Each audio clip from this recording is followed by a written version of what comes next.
And so it continues.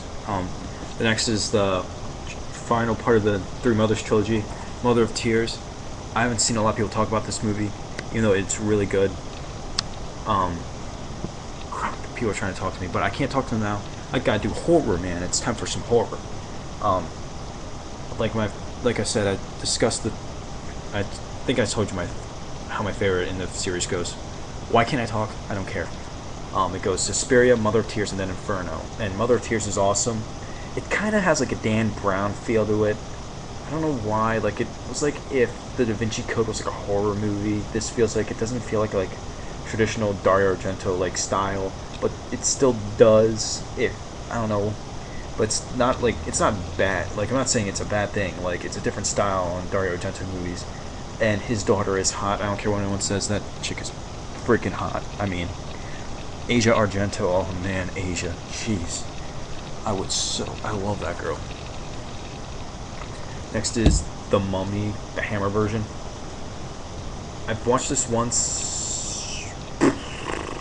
It's not bad, but it's not that great. Peter Cushing's in it, so is Christopher Lee. That's probably why I bought it, and plus I like Hammer horror. So like if Hammer releases a movie, I have to get it. I'm getting more of their stuff, and I know not all their stuff is released in America yet, and I hopefully more of it will be. My Bloody Valentine, the original one, I don't have the remake. I haven't seen the remake. I'm not sure if I plan on seeing the remake anytime in the future, but this I can say is solid. It's very, very like creepy movie. Quentin Tarantino himself even said that it's his favorite slasher. Well, I'm not sure if that's true. I read that on Wikipedia at one point, so don't go by me.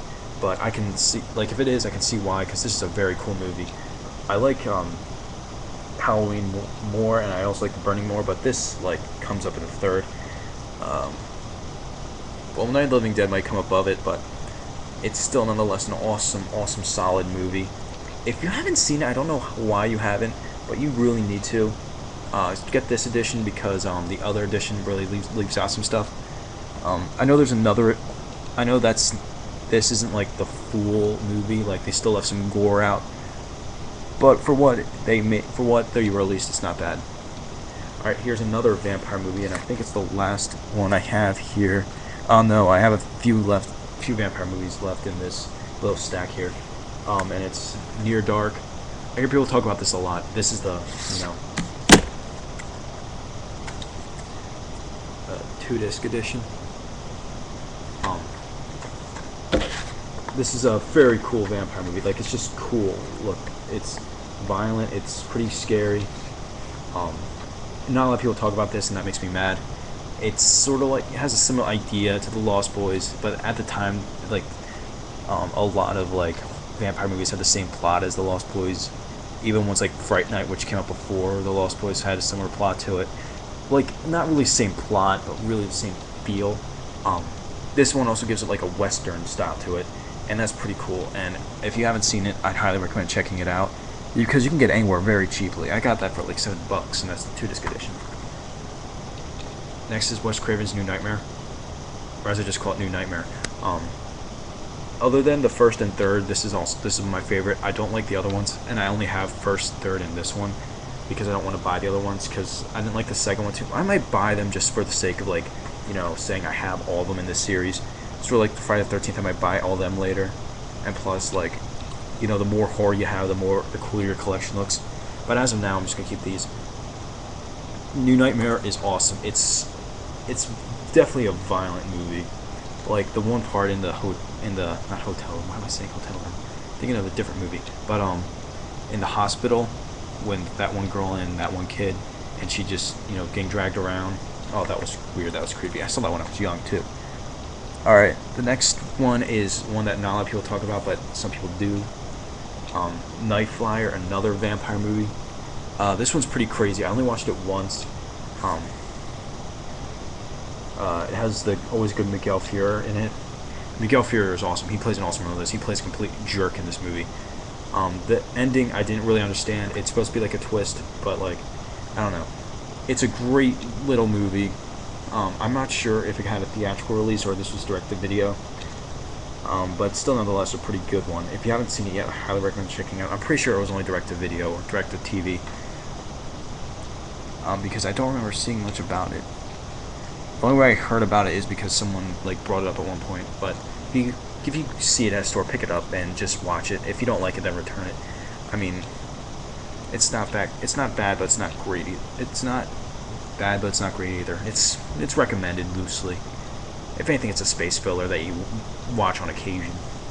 Now this one I can definitely vouch for, and I'm not going to say much about it because I already reviewed it, and it's Night Watch.